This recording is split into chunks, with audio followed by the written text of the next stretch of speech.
G'day everybody, it's Bob from Supertech Electronics, and today we're going to show you how to remove a Jeep Compass Amplifier. You may have a unit that's got no sound at all. Chances are it's in your amplifier.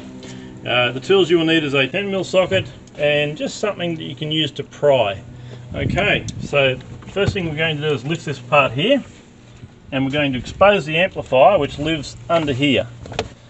Now there will be 1, 2, 3 nuts, 10mm nuts, which is when you'll need the socket.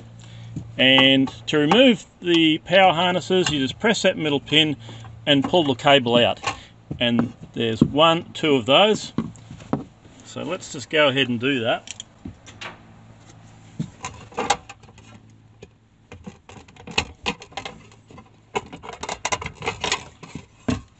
Okay, and that unit is ready to send off to Supertech Electronics for repair.